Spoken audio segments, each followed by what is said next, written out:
Hi everyone. Today I'm joined by Brant Phillips, a real estate investor, private lender, founder of Houston Capital Group, and author of the Private Lender Playbook.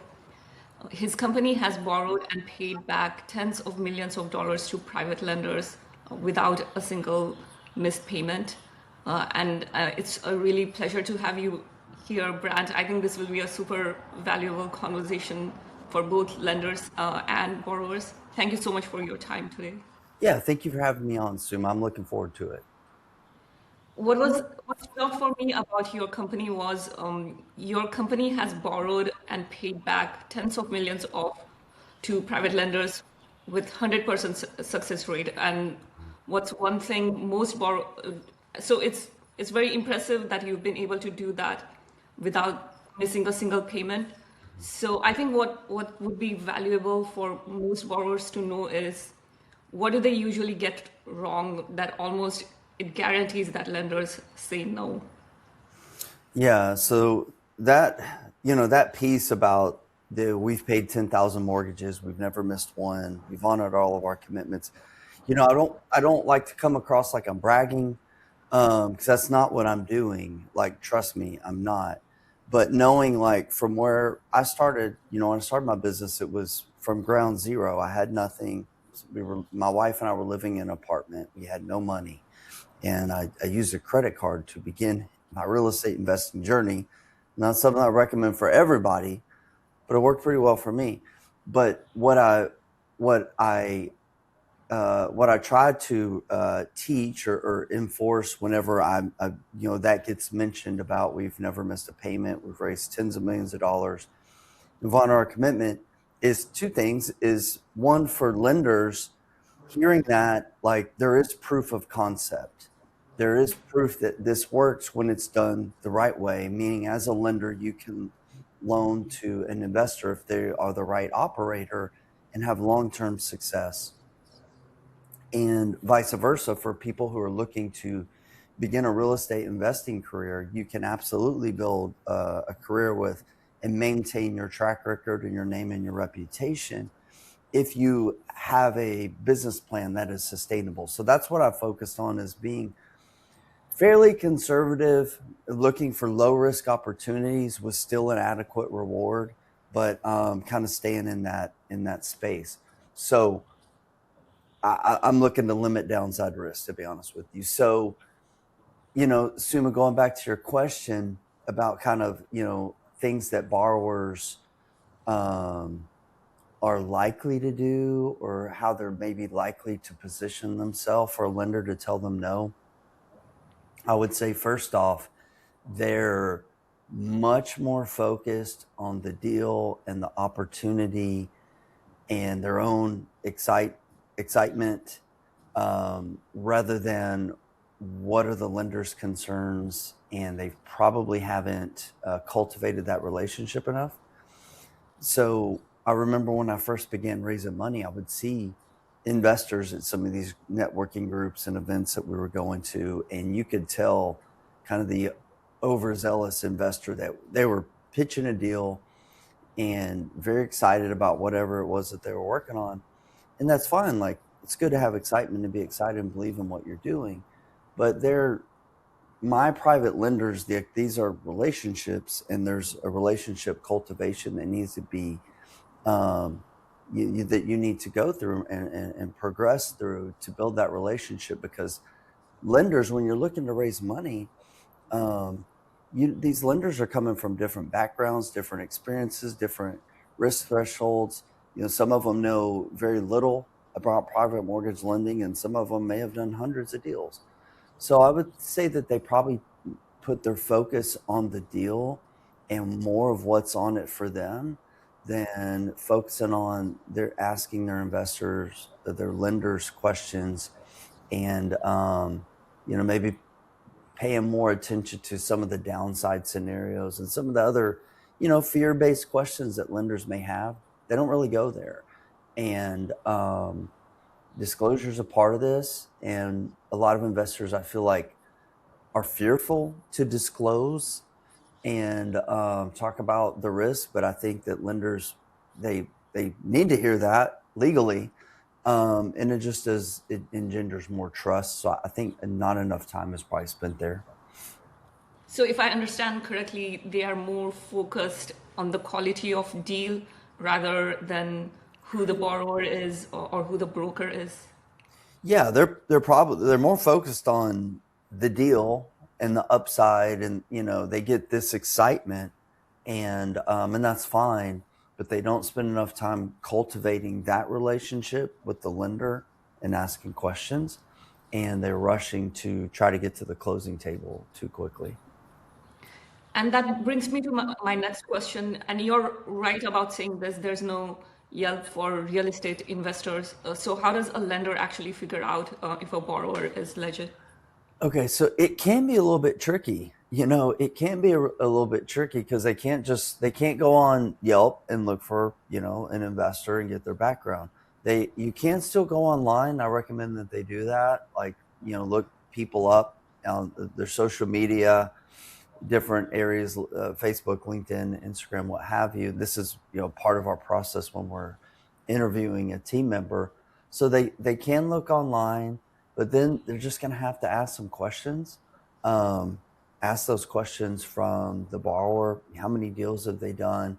What is their background in real estate development, maybe in business, professionally? Do they have some type of track record or foundation that's going to suit them well in this venture? And then asking other people, like asking for references, asking for other people to talk to, contractors, title companies, what have you, to see how they operate.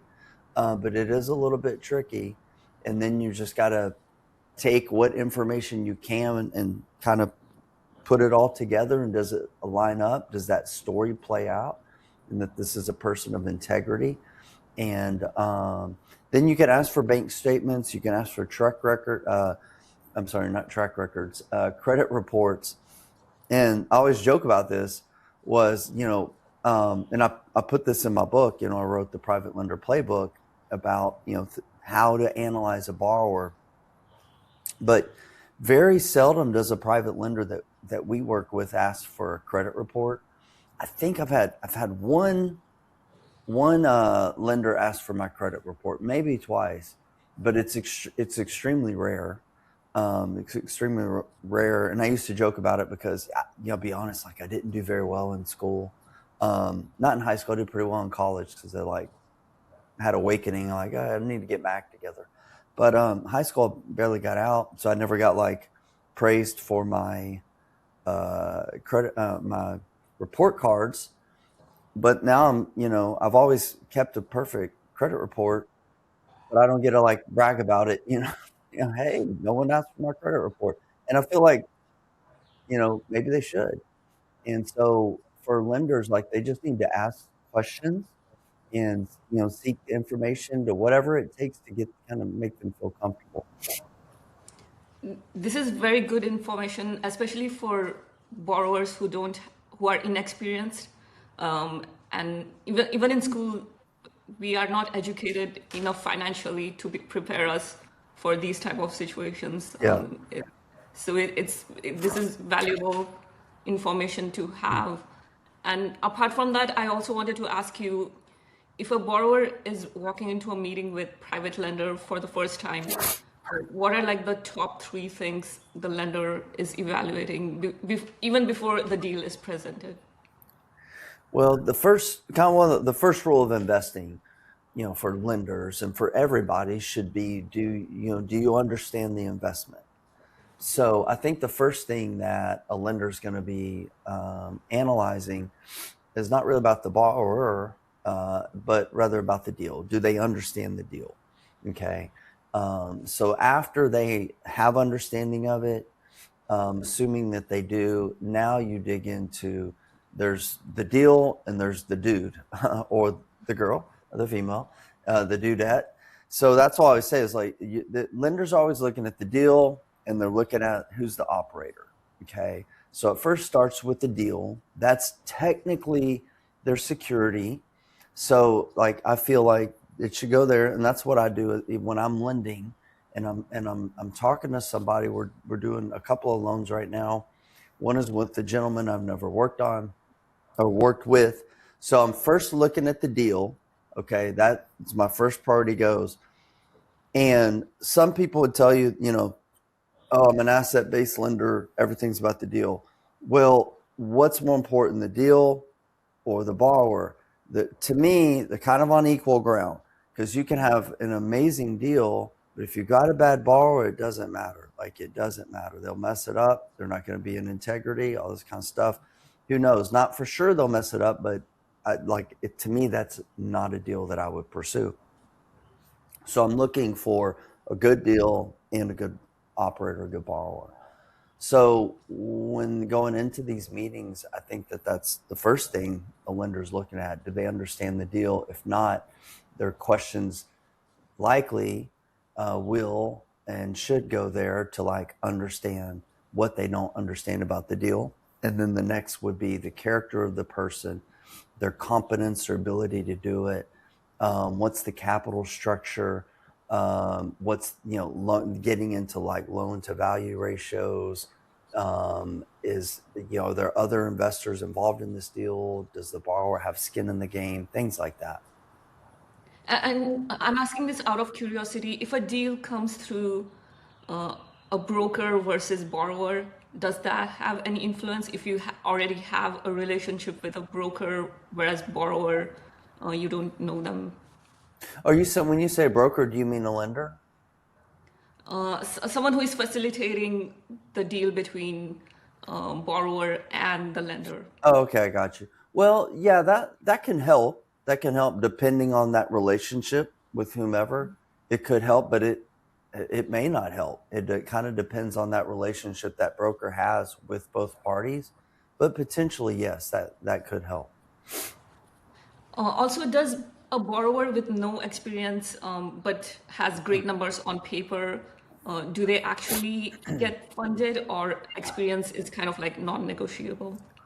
They do. Okay, they do. And sometimes they shouldn't. Sometimes they shouldn't, but a lot of times they do. So when a new investor is coming into the business, I found it's best, and this was my experience. I found it's best that they work with a hard money lender, either that or a mentor or someone to be at least provide some guardrails for their deals. In the first few deals, get their feet wet, get some experience before they move into raising capital. I had done, I think, my first 10 deals, and then I started working with partners for another 10 deals before I started raising money.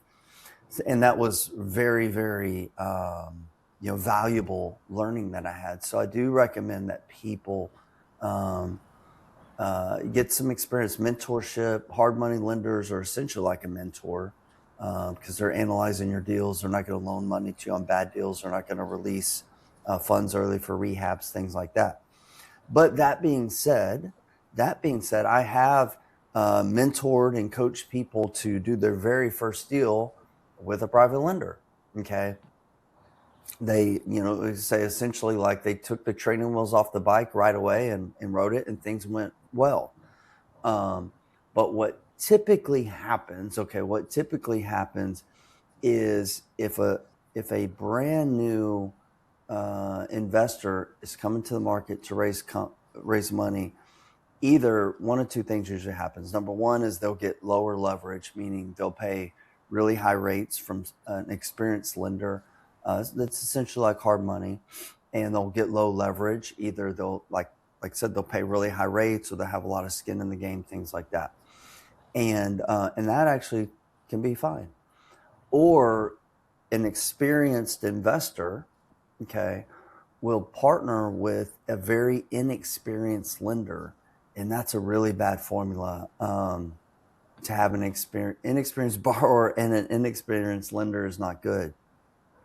So one thing that I've said over the years is that you can typically tell the experience of the borrower by what they pay for their money. So the more experience that you have, as an investor, you're typically able to raise money at a lower rate because with experience, as experience increases, risk reduces, right? So people do feel more comfortable investing with you, even at a lower rate of return because of the security piece. And then you can also typically tell the experience of a lender by what they charge for their money, essentially by the return on their money, because the more as an investor gains experience and sophistication, if they're looking to be aggressive, they can typically find higher ROI type of deals. And that's what I do is like I typically raise 100% of capital for most of my deals, but I loan my money out to others. And people are like, why do you do that? And I say, well, because I can raise capital from 5 to 8% on average, 5 to 8%. We do go up to 10% like on flips and other deals. So in the 5 to 10% range is typically where we're raising capital at, but I'm loaning capital out, and earning, 15% ROI or more on the deals that I lend on. So that's my that's my methodology on that. But yes, like people can, and they absolutely can raise capital right away. And I'm not discouraging them from doing that. As long as they're doing it the right way, I would encourage them to get some mentorship, get someone to look over their shoulders, be extremely conservative, and keep in mind that a bad reputation or a bad name in this business spreads quickly. So I would be cautious doing a deal that you're not 99.9, if not 100% certain on before moving forward, especially if it's a new lender. I'd be very cautious in that. That's a great insight. Could you give an example of a borrower's business model that makes a lender nervous versus gets them excited? Yeah, I think that people are typically going to be nervous about things that are not proven or not tested, maybe that are things that are not standardized. And I would also say in terms of like just single family, things where you don't have multiple exit strategies. And that's one of the ways that I've been sustainable, my business has been, is like we focus on opportunities with multiple exit strategies. So for example, with single family, we can flip, rent, owner finance. We've even done, Airbnb. We're even doing pad split now on a loan that I took back from a borrower. It's near downtown. We're doing pad split.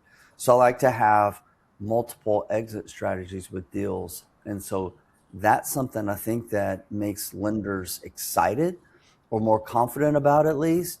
And I would just say some of the boring things is what people usually, what a lot of times in investing, the less sexy, the more exciting. Okay.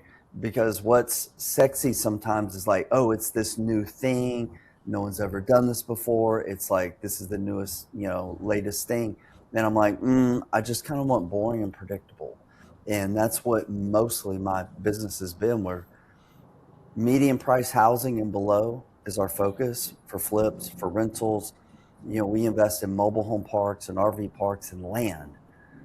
It's fairly boring, but all those things are pretty predictable with our investors. So I think so far that's been proven to work, where we're always able to raise capital on being conservative, if you will, having multiple exit strategies, and just having something that's clear and repeatable, rather than the newest fad, speculating, trying to set a comp or, do some new development in a new area. That just, a lot of times that's risk. So we just focus on what's been proven to work. That's very useful to know, because on social media, especially on YouTube, sometimes some of these risky loans can be sensationalized. It may seem like this is a quick and easy Yeah. way to invest. Yeah, absolutely. You see it all the time. I see so many SEC violations on how people are raising money and talking about deals on social media. I'm like, oh gosh, Oh my gosh, I'm surprised that SEC hasn't cracked down harder. Um, Maybe they will with AI, because I see so many violations of people, even just basic conversations they're having, but they're misleading people. Yeah, hasn't been enough coverage on how some influencers, they may seem like they are very influential, have big following, but they are doing things that are not compliant, or sometimes Yeah. even bordering to fraud, Yeah. despite of having big following. Yes, it's absolutely true. It's absolutely true. And I've known some of these investors. I've been in this for almost 20 years, and I've known some guys, and they seemed okay, but they weren't, and they have caused a lot of pain and misery to people that invested with them. So you got to be very careful. I agree. Could you walk us through the 75% ARV formula with a real example and explain why breaching that number puts everyone at risk? Yeah, so that's one of the first things, is for a lender to, get some tools in their tool belt about, hey, how do I analyze a deal? And one of the simplest ways to do that, one of the simplest forms of private lending in terms of real estate, is through single family lending. And so this is a formula that I learned years ago whenever I first got into investing. And it was like, okay, this is a kind of a definition of a deal, of a quote unquote deal. And it was 75%, okay, 75% of the after repaired value, I mean after the home's fixed up. At a max, you'll hear a lot of people say 70%. 70% is better, but I was taught in the beginning 75%, and I've learned a couple of things about this number. But that was the number that I first learned on in that particular market 20 years ago. It was a good number. Um, but that would be kind of the max loan value that a lender would loan, would be 75% of that property's value. So meaning, if a home, I'm just going to use a very easy number. Let's say a home was going to be worth $100,000. I know that's rare these days. We do find some deals like this in certain markets in Texas, but it's rare. But let's just use easy numbers. So the home is going to be worth $100,000 after it's fixed up. So let's say, for example, the investor's buying it for $50,000, which is typical. Like most deals that we buy as an investment company, we buy 50% of their full retail value, because we're going to spend 25% typically in repairing that home. So in that particular example, if an investor has a deal that's worth 100,000, the investor could feel safe loaning 75%. A lot of lenders, hard money companies, as a baseline will say 70%. That's a safer number. The more equity that you have, or space that you have, I like to say that equity is oxygen. Okay, equity is oxygen. So the more equity that you have in the deal, obviously that is a buffer for you, that, whenever there's market shifts, cost overruns, the properties being held longer, all that type of stuff. It gives you some more oxygen for the borrower, and for the lender as well, a little more peace of mind. So that's a good baseline strategy to use. So if it's, for example, if the property is a $300,000 ARV, $300,000 ARV, then likely that investor is going to buy it somewhere around $150,000, and they're probably going to have somewhere around a $75,000 budget for repairs. That would mean on a $300,000 loan, your max would be 225,000. But you might want to reduce it and say, hey, we're only going to loan 200, and that would be fine. That investor would need to come up with some money out of pocket, or some capital somewhere, in order to make that deal work. So that's a very good formula to use. But I would add this asterisk to it. I found it's a great formula to use if you're remaining going up to 75%. Let me clarify that. Has been served us well with median price housing and below. The higher you go up in with this formula, then that percent needs to come down. High-end retail luxury homes, properties, even like I don't like to invest in them, I'll be honest with you, because you have one exit strategy typically, and a lot of times those deals are they're just not nearly as profitable as people believe them to be, because there's higher cost overruns from construction, there's longer holding costs, and they don't really project the amount of profit that taxes and insurance are going to eat up. So if you're lending on higher end deals, I would notch that number down even more so.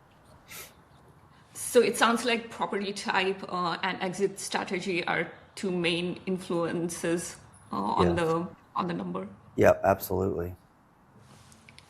And it seems like a lot of investors hear the 25% equity minimum and think that that's too conservative. What do you say to someone who wants to push that to 15 to 20%?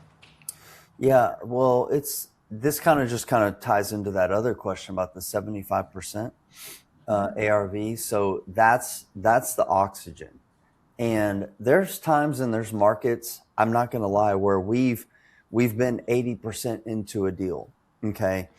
And it's not something that I teach and preach and tell people to do, but there's times where we were doing a lot of 78% deals, 80% deals. I don't think we ever got to only 15% equity.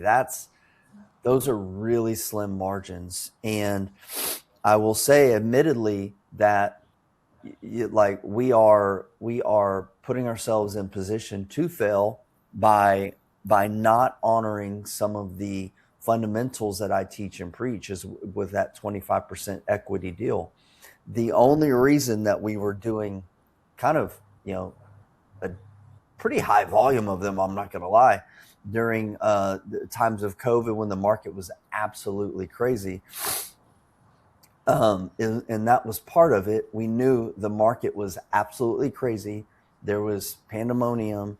Prices, houses were moving like crazy, but we always were okay.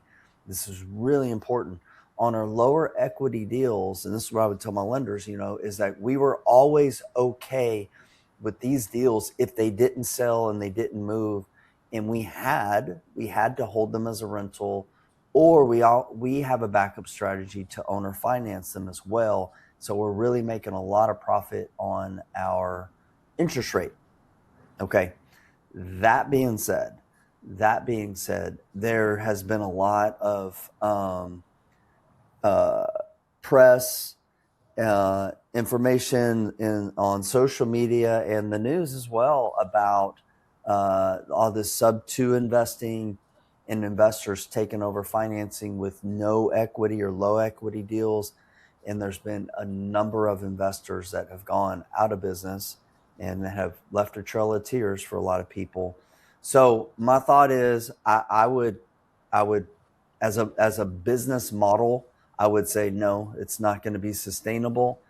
It's not going to be sustainable.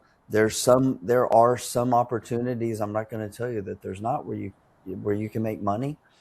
But conservative deals survive downturns. Okay.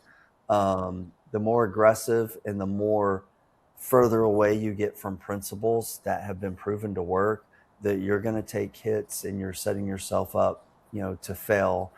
And I don't like to do that. I've been doing this for 2 decades. I think I might have another decade or 2 left in me before I hang it up. So I want to keep moving forward. So I'm looking for, deals that will survive and be sustainable. And you need equity for that. And what are the biggest property valuation mistakes borrowers make that blow up the deals, especially like when they're almost close to closing the deal? What surprises them that this completely blew up the deal? Well, so I'm not going to get into really in-depth commercial stuff, which I've done some of, but that gets a little complicated. Like real estate's shouldn't be that complicated. And It just shouldn't be that complicated. So that's one of the great things about it, is that like valuations are not that difficult. So there's the valuation, basically fundamentals. So let's look at that. So I would say that one of the biggest valuation mistakes that people make is like they may have one outlier, right? And they're using one comp to justify a price or evaluation and not taking into account the 80 or 90% of other pieces of data that were there because there was one. So they're stretching the truth. Okay. They're stretching the truth. And for me, that's a conversation that you have. Hey, there's this potential upside, but that's not what we're betting on. That's not what we're putting our money on. What we're putting our money on here is this 80% likelihood of what's going to happen. So that's one thing that I see happen a lot is investors have this, irrational exuberance is what I've heard it called, to push the boundaries on what is. It may be possible, but it's just probably not likely. So that would be the first thing. Then the second thing that I would say in evaluating a deal is looking what is plan B and perhaps what is plan C. So people can look at the upside and what plan A, and they'll spend all their time focusing on that. But you do need to spend time on what is the downside potential, what happens if this doesn't work out, and things like that. So that's just where I think a lot of people don't spend enough time asking what I've heard referred to as like asking the things like, what don't we see here? Right. So what don't we see here? It's easy to see, oh yeah, the upside's here. There was that, that comp or several comps that justify it. So spend some time there, but spend equal or more time looking at the exit strategies and your other options. And what are the other things that raise major red flags for a lender? Like, for example, full appraisal, desktop appraisal, BPO, CMO. Which one actually gives a lender confidence versus like a major red flag? Yeah. So I'll be honest, like the appraisals for me, they matter very little. Now for lenders, I encourage them to, if they want to get an appraisal or things like that. But me as a lender, the only reason I get an appraisal is because a lot of times when I do a loan, I have a line of credit and I pull a line of credit from it and they require an appraisal. But me as a lender, I don't care for an appraisal, meaning because I'm doing my own independent research and what I feel good about lending on based on my research is what I'm going to base my loan on. Okay. Now I get up in real estate for a long time and some people may not feel that way as a lender. So whether they ask for a full-blown appraisal, a desktop appraisal, a BPO, CMA, what makes them feel most comfortable is what they should request and what they should require. Okay. So that's just the bottom line is like, what helps you feel good at night? What helps you sleep good at night? Go for that. The appraisals that we do, we just get a desktop appraisal. That means basically that the appraiser doesn't even go out to the property. He just takes data online. And that's typically will suffice in your cookie cutter type of deals that are done in subdivisions, where comps are fairly easy to obtain. So that's what we do. So for a lender, ask if you want full-blown appraisal, go for it.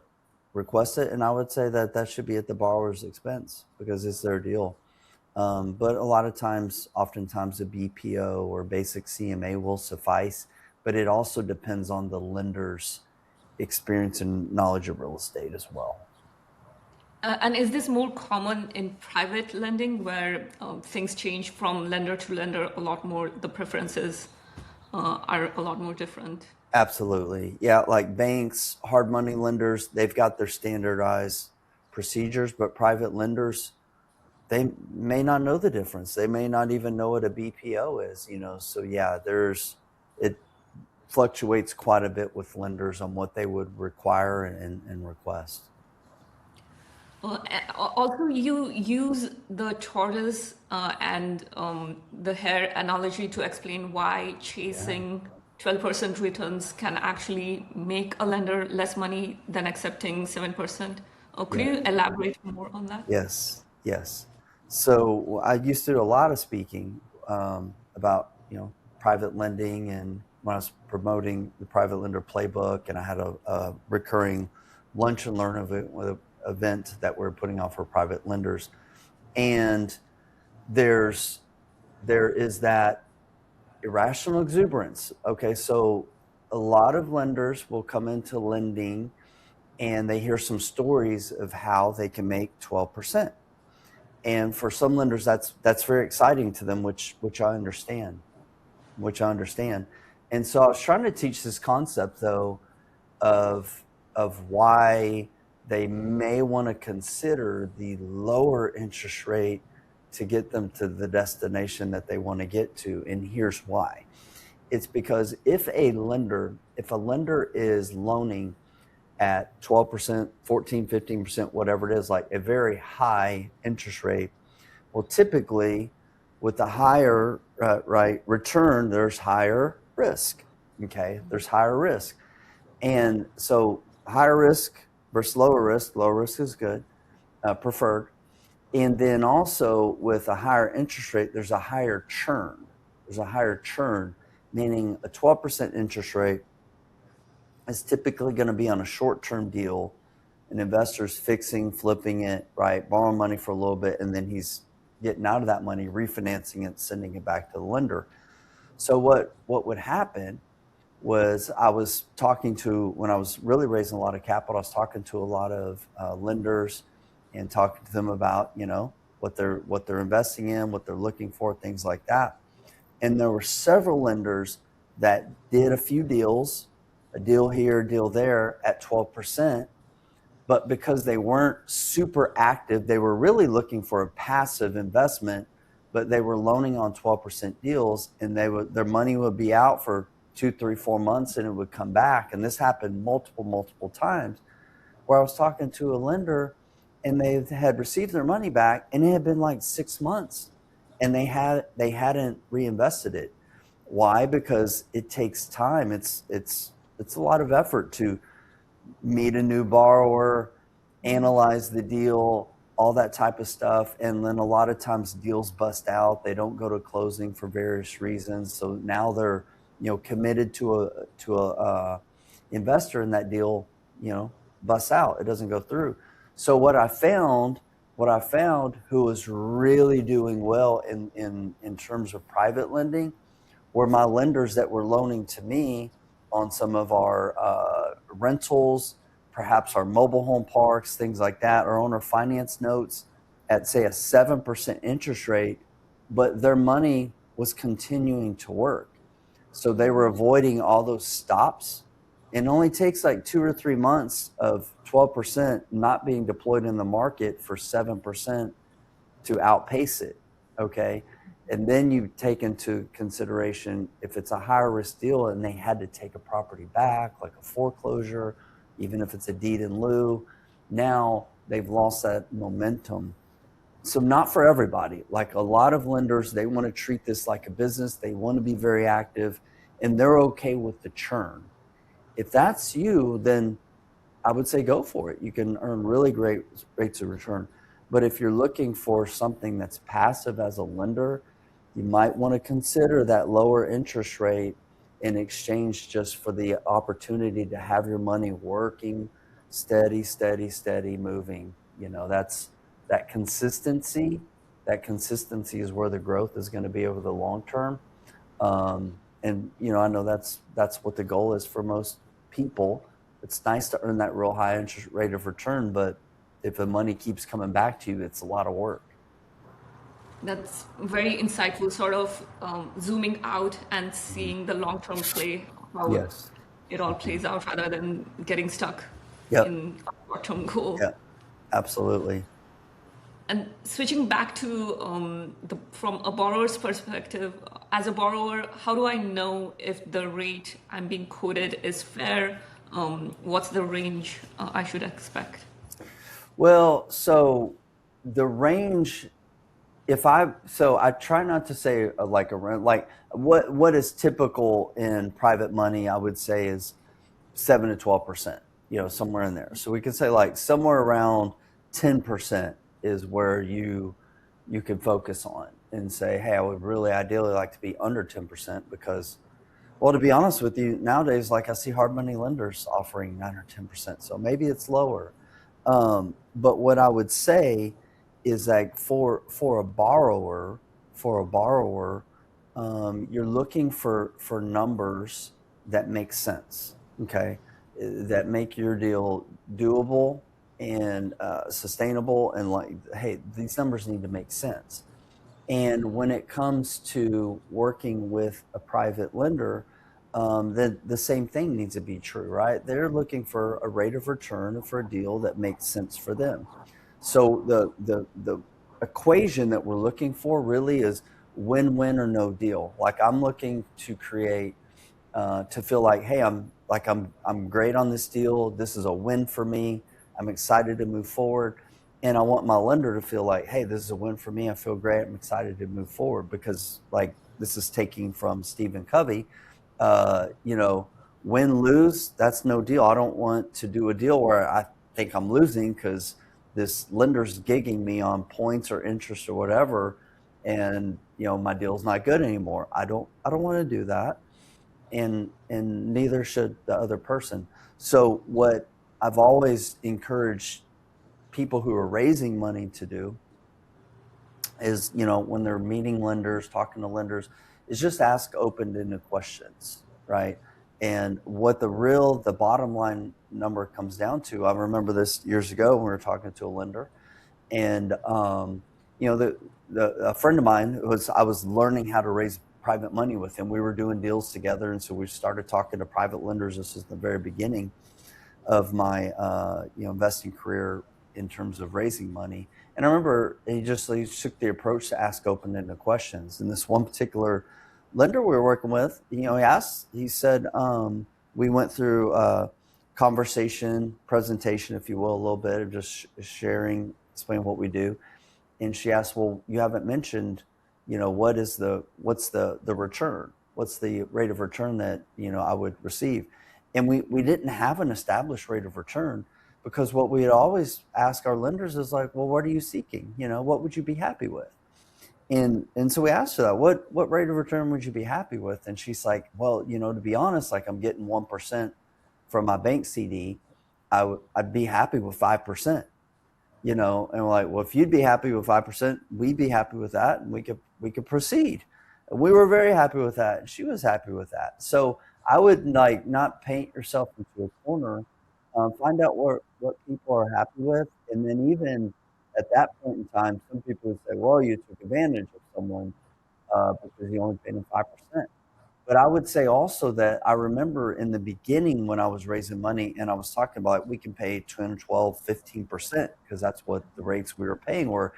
It almost felt a little like we were not credible by putting out those high rates of return, because a lot of people are like, ooh, the red flag goes up. That sounds too good to be true, because there's a lot of shysters out there that offer big rates of return. So that's why I learned, like, no, like let's find where they're happy with. Maybe it's 5, maybe it's 7, maybe it's 8. I will tell you, most of my lenders, if they're going north of 10, it's a no for us because we're able to raise capital a lot lower. So I would say just you go in with that mindset of finding out what works for you that you're happy with, and find someone that's happy with what you can pay them and still be sustainable. And if you've got a win-win agreement where everyone's happy, you move forward. And if you don't, you don't. And really, that's it. It's basically a win-win or no deal.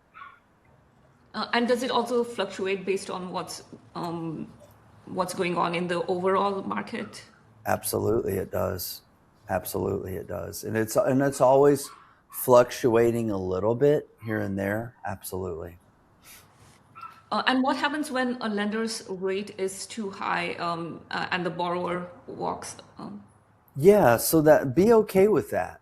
And it's not that the lender's rate is too high. I would say that the lender's rate is just not a number that works for both of you, and be okay with that. And I tell that not a lot, but occasionally some of my lenders like will put out, an email or what have you for a potential deal, and a lender will come back and it's too high, and it's okay, and it's absolutely okay, but it's be okay with letting them walk away.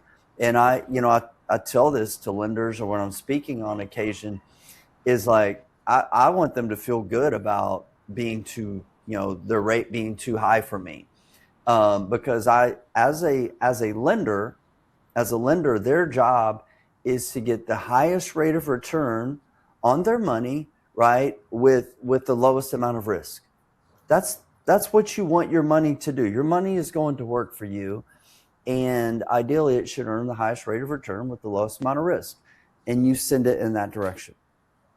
My job as an entrepreneur, as a real estate investor, my job is a little counterintuitive to that, because my job is to raise money at the lowest cost of capital with the best rate and terms, right? Maybe I can get accrued interest. I don't even have to make payments. I can get 100%. I can get 110% financing, whatever it is.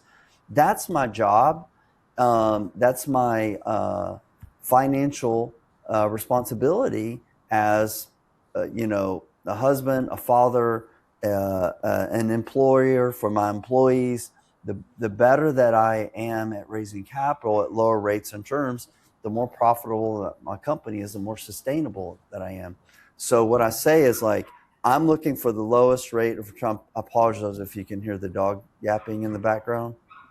A little, yeah. I'm It's okay. sorry. It's Um, it's not it's not that loud. okay. Um, I'm gonna text my wife. I'm sorry. She's going crazy right now, and she's downstairs. So apologize. It's very loud on my side. So It's not that loud. that's the little yapping dog. Okay.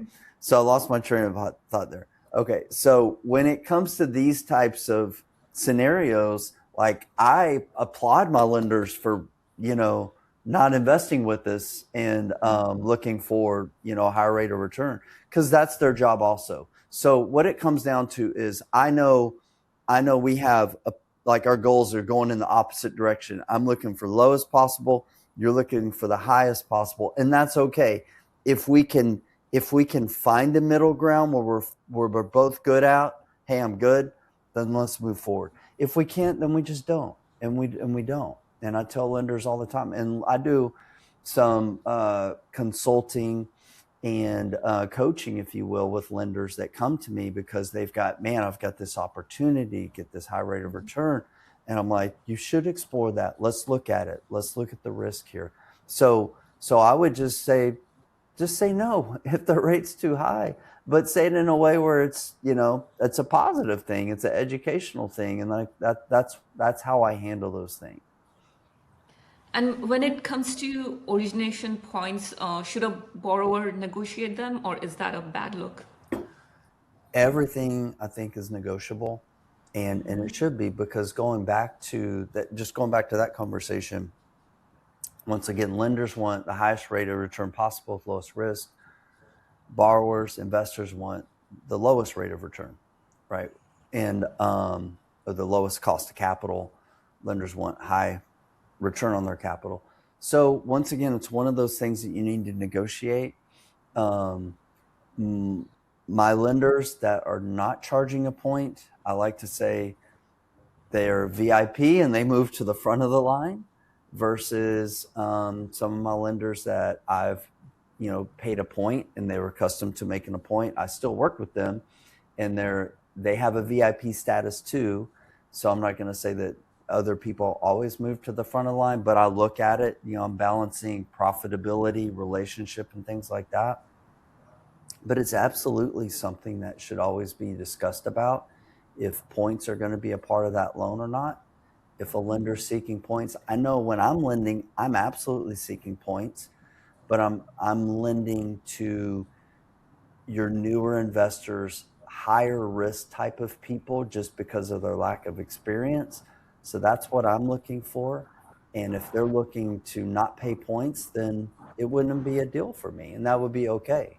And I would say absolutely, you can find lenders who are okay not making a point. They just want that yield on the interest, and I would encourage them to go in that direction. And for someone who's never gotten a private loan, what actually happens from the moment a deal is agreed on to the moment funds actually hit? Yeah, so this is I'm actually doing a training this week on first deal blueprint for a private lender who's they've never done a deal before, and like I need a checklist, like what's going on here, and it is in my book, the Private Lender Playbook. Um, but so there's just some basic things. Okay, there's basic things that need to happen. The it would start like, so let me speak from me as an investor who I'm raising capital for a deal. So number one, it starts with the agreement that you have with your lender. A lot of times I like to say that how these deals work is typically you have a handshake agreement, something that you agree to, and then you back it up with the proper documentation and paperwork, right? So it starts with your agreement. From that, what we do, we have a loan document sheet. And so we outline everything in our agreement on paper. We created a form that has, the title company, the rate, the interest, the ammo schedule, if there's points, what else is required, title insurance, title commitment, survey, and hazard insurance, what have you. So we put that all in a nice, clean document, which is basically the term sheet. We send that to our attorney to begin preparing on the loan docs. Is going to be your main thing, okay, which is going to be your note and deed of trust. I'm in Texas. We're a deed of trust state. Some are a mortgage state, what have you. But essentially working with the real estate attorney or professional to get your loan documentation in order. And then the next are the supporting documents, your title commitment. Okay, we always close at a title company on real estate transactions, with the exception of some of the stuff we do with mobile homes. But closing at a title company with title commitment, property insurance, hazard insurance, essentially. We almost always get surveys before we close on a property. Okay. I think that's it. What am I missing? Title commitment, title insurance, surveys. If you're requesting an appraisal, if the lender's requesting an appraisal, that needs to be ordered. And then also, if there is construction being done and renovations being done, then you probably, as a lender, want to ask for a scope of work and making sure that you've got an agreement on how to base your draws to that borrower. Okay, so those are the big things, and all of those are in order. And then lastly, I would say as a lender, you want your funds being wired to the title company, not to the borrower. There's a few instances that I won't get into in here, but 90-something% of the time, those funds are going to a title company. Some of the exceptions, we've done some loan modifications. We're doing attorney closings, like at their desk, we're closing with an attorney. There's some times where the funds don't go directly to the borrower, few and far between. I would require a title company closing, and your funds are going to the title company. And just be careful, there's so much wire fraud these days. So even if you have all that documentation, make sure that you are secure when you're sending that wire, because God forbid something happen in that stage of the game. And is there any paperwork that surprises borrowers off guard at closing? There shouldn't be any surprises if the investor has done their job to lead the lender into like the proper expectations.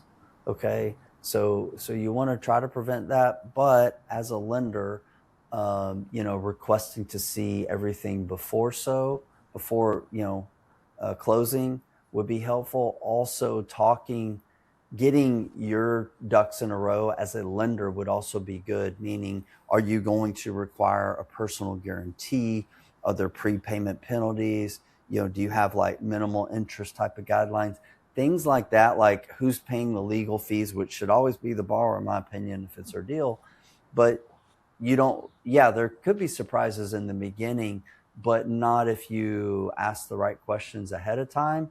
But there's always a learning curve for anything. So a new lender is probably going to have some surprises and things that they're looking, that they don't understand. So it'd be good to get educated as much as possible and ask those questions beforehand. But if not, you hit the pause button and you just dig through those questions as they come up, And how does what's the best move for a borrower to find private lenders, especially if they are in smaller markets with limited networking events? Yeah.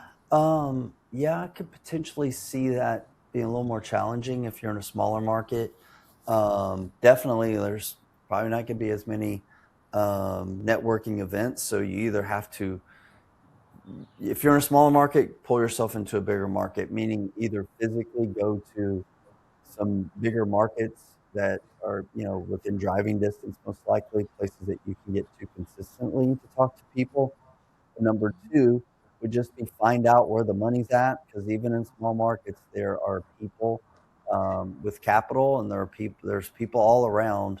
I always like to say, like, it, money and lenders are hiding in plain sight. They're all around us, but it takes having conversations, kind of going out of your way at times and seeking those people out. But also now with social media, so social media is like the world's right there for us. So I would be exploring on how to um, locate lenders on social media, but doing it the right way. That's a conversation and a training, a podcast unto its own.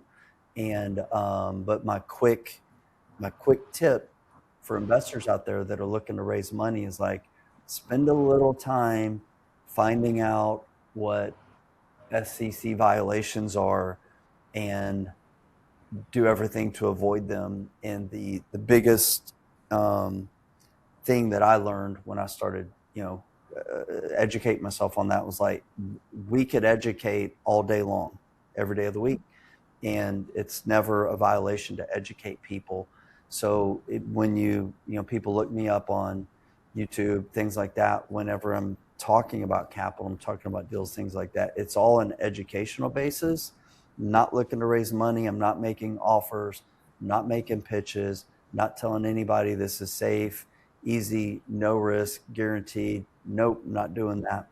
I just educate people, and I found that the more that I educate and teach and try to help, then the law of reciprocity kicks in, and that a certain percentage will, reach out and potentially want to invest with me. So that's my advice, and it absolutely can be done online nowadays, where when I first started, it was really, really hard. Now it's fairly easy. Yeah, I agree. Like education is the best way to also build your reputation Mm-hmm. online. It's because there are a lot of risks involved. Even if you try to hint that you're offering a certain loan or a deal, it can open up a lot of problems. Absolutely, it can very quickly. And I wanted to get your vantage point on a bit on broader investment strategy. I noticed in your recent email newsletter, you wrote that how gold preserves wealth, but it doesn't pay you. And with so many people piling into gold right now, why do you think that's only half the equation when it comes to investment? Yeah, it's definitely half the equation. And I would, like as Buffett mentions, whenever, everybody's running into it, you might run out. When people are running out, you run in. So we're seeing a lot of this going on in the world because there's just so much uncertainty, and the world's a bit of a crazy place right now. Let's just be honest. So I'm not gonna say gold is bad, right? Gold is defensive.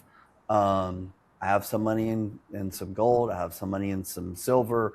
but it's not, all my eggs are not in that basket. Vast majority of my eggs on the real estate basket, because it provides what gold and silver and other things don't provide, which is wealth preservation in terms of the real estate, okay, the security, but also grows the wealth with cash and cash flow, which provides more options. And I mentioned that equity is oxygen.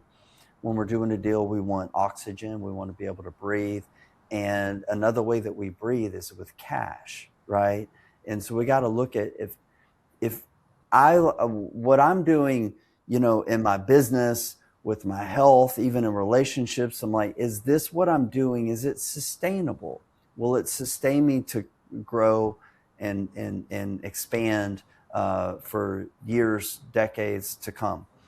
And that's what I'm trying to put my efforts in that way. And that's why I love real estate. Gold, if all your money is in gold, you can't survive because you have no cash, right? You will need to sell some of that gold. So that's why I kind of, am a realist, not kind of, like, that's why I've always been a real estate guy, because the right real estate assets are the goose that lays the golden egg, right? There's the asset that continues to grow, especially with money print and things like that. The real estate will go up in value, but it also produces that golden egg each and every month. So a lot of investors, I think it's easy to invest in gold and silver, and those are safe plays, and I get it, but maybe consider expanding if all your money is in that basket, like to some other types of assets. So because gold's great, it's preserving wealth, but it's just not going to increase that wealth or produce cash. And also maybe it applies where the phase of your life, so if someone is already wealthy, Absolutely. maybe for them it makes sense to preserve wealth versus someone who is trying to grow. Yes. That gold may not pay off that fast. Yeah, absolutely. I have some lenders who have been working with me for a long time, and they've built a really, really nice nest egg, and they're still lending a little bit on a smaller scale, but they're like, we're moving over here to where we're kind of getting close to done, and we're wanting just like safety, security, and we don't want paperwork and review loan docs. So they're shifting their focus, and that's fine. But I would say that they've built a majority of their wealth through 15 years of, have been investing with me millions upon millions of dollars. So at least it's been very beneficial to them, their track record and their history of investing with me. So, but yeah, there's different phases and different seasons of life and investing. And for someone who has a capital of, let's say, 200,000 investment capital, trying to decide between gold and private lending, how would you frame that decision? Yeah, so it would be a different answer for each and every individual person. They just need to look at what's their focus, what's their goal with their investment. And for someone that's looking for that safety and that security and absolute like passive, they don't want much involvement in it, and they don't need the cash, I would say gold is fine. Although, is it like at a high? Is it going to go down for a while? I don't know. I don't want to speculate on that. So that's just what they would have to look at. If they're comfortable with the price of gold right now, if they see that going up, they feel good about that, and they just want passivity, fine. But then they can look at private lending if they don't feel good about where metals are right now, and they value the cash flow. Then I would say they need to explore private lending, because it's once again, when done the right way, it's a very predictable, should be somewhat boring investment strategy, meaning, hey, I loan out this 200,000, I'm going to get this 8 to 10% return on my money in form of a check or an ACH into my account each and every month, so your investment is growing predictably, then I would say go that way. But blend safety and cash flow when you can. If you can have safety and cash flow, that's better than just safety. So I would we can have them consider like looking at both options and looking very, very strongly. Speaking of which, what does a portfolio that includes both safety and income actually look like in the practice? Yeah, so I have some silver, we have some gold.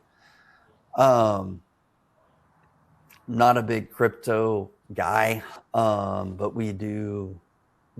I say I've been looking for some functional type of stuff there, so I've been putting a little money like in some XRP and stuff like that, on some of the very functional stuff. So I would say the most important thing is like invest in what you understand.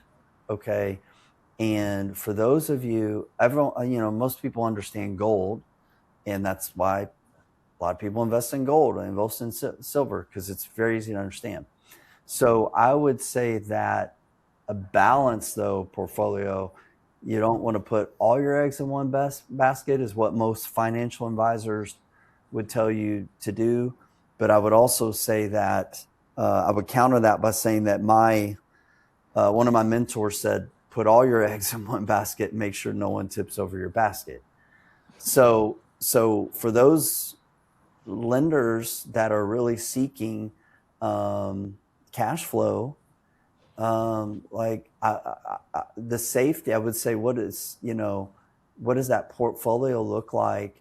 You're looking for opportunities with borrowers and with deals with proven track records, likely that lower rate of return, because now ideally, that's going to represent lower risk, and getting your cash flow from your investments that is something that meets or exceeds your needs.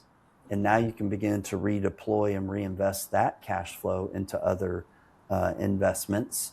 And so that might be a way to diversify, is like use that cash flow from your real estate loans, mortgage lending, and then now start buying gold or different silver with that cash flow from it. That might be a way that you do it, and you have the best of both worlds. But just structure it conservatively. It would be my recommendation, whatever that is to you. I would be more conservative than aggressive, especially if you're older in the stages of life. If you're younger, then be a little bit more aggressive. Take some opportunities, take a few more risks. But that would be my advice on that. That's a great advice. And you open your book with the Kiyosaki quote about free advice being the most expensive. What's the most expensive piece of free advice do you think is floating around Well, okay. So the most expensive, one of the things that I see that lenders do when they're first learning about this, that is like very costly to them, is they just chase the highest interest rate or the highest rate of return. That can be very costly. In terms of like the most expensive piece of advice that I see in the world of real estate these days, it is absolutely that real estate always goes up. Real estate always goes up. And I've seen this, I've seen it a lot, but I've especially seen it a lot in the last few months with some conversations that I've had with some people that are a little newer to real estate, a little bit on the younger side.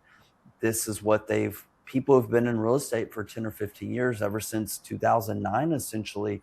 Real estate has always gone up. And that's the expectation, or that's what they take as fact, as an absolute fact, that, hey, I buy this, I'm going to rent it for a year or two, it's going to go up. Like, that may not be true. So that could be a very, very, very expensive piece of advice or lesson that has been true more times than not, but I would not base an investment on that assumption. I would base it on other factors that would be a piece of the upside, but I'm looking at cash flow. I'm looking at day one equity. I'm looking at my security right now, my profitability right now without any projections for the future in terms of needing, like, I'm not going to base my decision on that, hey, this is a good deal because it's going to go up. No, that is another bonus to this deal, but it's a good deal right now, today, even in today's market.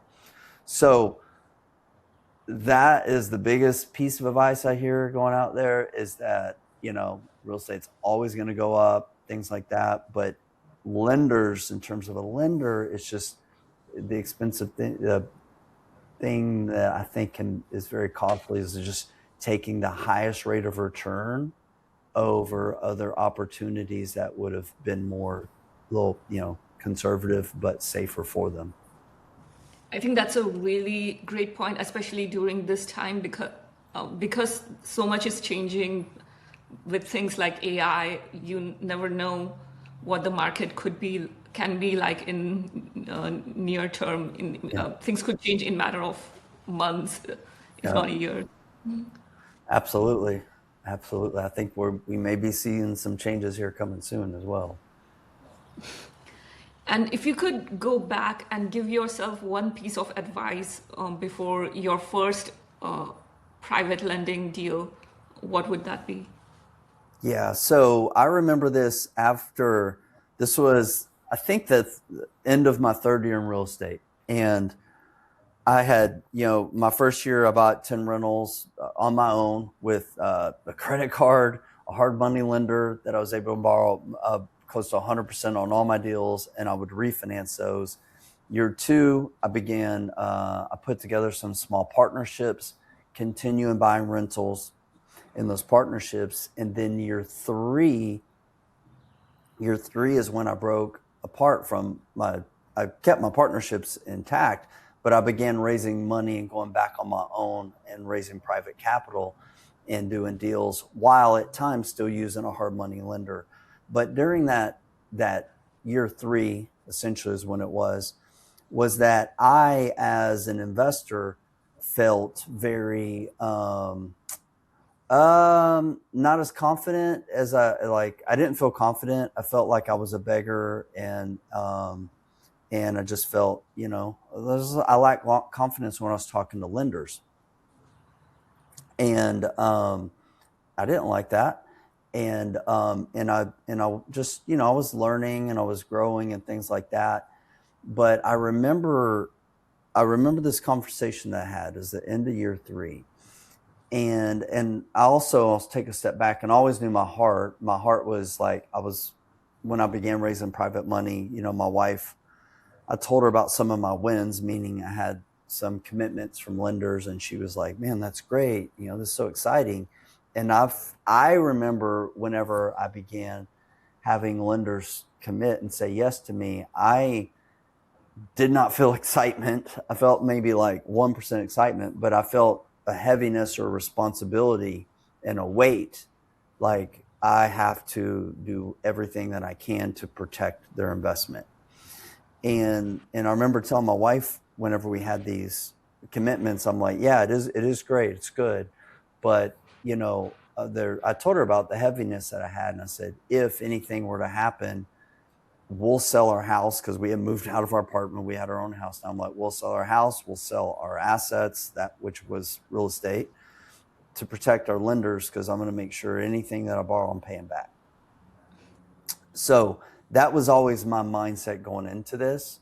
And that's another lesson in and of itself to people who are raising money. It's like, your commitment, like, I'm taking care of my lenders no matter what. Like, don't even raise money unless your commitment's there, like, period. And that's always been my commitment. So that being said, I still lacked confidence and didn't really see the full grand scheme of this opportunity of being a real estate entrepreneur, I was playing small, so to speak, and I was playing very conservative, which is okay to a certain extent. But I had this phone call with one of my partners that I began working with in year 2. And this partner, this was 2008, when they first partnered with me. And in order to partner with me, they pulled quite a bit of money out of the stock market. And so at the end of 2009, it may have been early 2010, I can't remember, but I remember having a phone call with them. And we were just talking about some of the things with our portfolio. And it was kind of an, oh, by the way, conversation. She said, oh, by the way, I was looking at, some of my accounts. And if I hadn't have pulled that money out of the stock market to invest with you, she's like, it would have crushed me. That would have been so painful. So she's like, I thank you for asking me or inviting me into this, into the deals that we've done together. And I think we bought 4 or 5 rentals together. And she was essentially the money partner. I did all the work. And so then we got off that conversation, and I felt like bad in terms of, like, I really started thinking about all the people that were getting crushed by the stock market or their money sitting on the sidelines because they didn't have a safe place. At least they didn't know of a safe place to invest their capital. And that was my light bulb moment of, like, there's so much more opportunity here. For me as an entrepreneur, like, the mindset really became like, the amount of real estate I want to do is essentially limitless because I know there's an abundance of capital. And all I needed to do was teach more people, help more people, mentor more people, begin to think bigger. So my advice to my younger self would be teach more, educate more, forget about the lack of confidence. Like, it wasn't about that. It was just like, I didn't understand the full opportunity. And for the full opportunity to come to fruition really meant just teach more and educate people more. And that's what I've always done, is like, I'm not really directly trying to raise money for all my deals. Indirectly I am, but what I'm trying to do is teach people about private mortgage lending, about the opportunity that exists in the marketplace, because so many people don't know about it. And for me, it's been life-changing for my business and for my lenders to say that we've paid out 10,000 whatever mortgages. We stopped counting. We've never missed one. So I know that I've been able to help my lenders, and I know that there's other lenders that invest with other people that have had the same experience. And so what it is, it's Main Street versus Wall Street, okay? And that would be my advice to my younger self, would just be teach more people, help more people, regardless of whether or not they ever invest with me, but to let them know that this opportunity is here and safeguard themselves from the ups and downs of the stock market or speculative things, right? Trying to get rich quick versus, the tortoise versus the hare, and just learning how to invest in something that has the security of real estate, but also the benefit of the cash flow. That's a very important lesson. And one more thing that stood out for me from what you said was, sometimes borrowers see that they are borrowing money, but they miss the part that they are actually doing the work for lender. They are not getting that money for free. They are actually paying back them more over time. Yeah, absolutely. And I know you have to leave in a couple of minutes. This is my last question. For someone watching this who's looking for their first private loan or thinking about becoming a lender, what's the single best first step they should take this week? Well, I would say, whether a borrower or lender, education, like, get education as much as you can.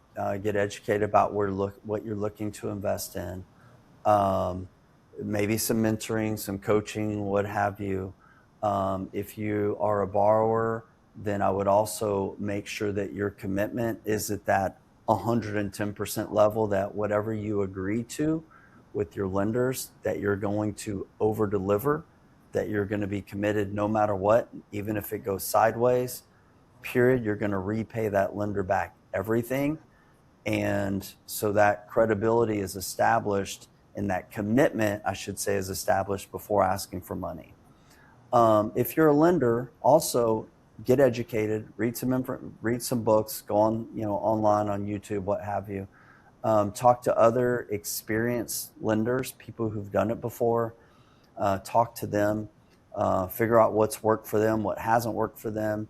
And then also you could even take some additional steps, talk to a real estate attorney, title companies, things like that. And don't rush into it. Make sure you understand what you need to understand in terms of the structure, the documentation, the security, the paperwork, and then just kind of let math and common sense, guide your path, and ultimately get educated and go with your gut in the end, but just make sure that the principles and the fundamentals of investing have been applied in that deal. Thank you so much for your patience and time today, Brant. I personally learned a lot in this conversation. There are many valuable insights in this conversation, and I'm very much looking forward to share it on social media. And again, I deeply appreciate this conversation. If people out there want to reach out to you, you seem to have a couple of websites. Which one would be the best one? We've got a lot of websites out there, but brantphillips.com is the easiest to remember. And then for someone, if they are interested in exploring investing with me or my company, or they just want to get information about lending, they can go to houstoncapitalgroup.com. Okay, then go to the houstoncapitalgroup.com, and there's information on there about my Private Lender Playbook, which we're re-releasing. We've got a second edition coming out this year of the Private Lender Playbook, so I'm excited about that. And they can find that on Amazon if they are looking to really educate themselves. They can find that on Amazon, and it is on Audible as well. Thank you. Okay. And I'm going to post them in the description as well, all those links. Thank you very much.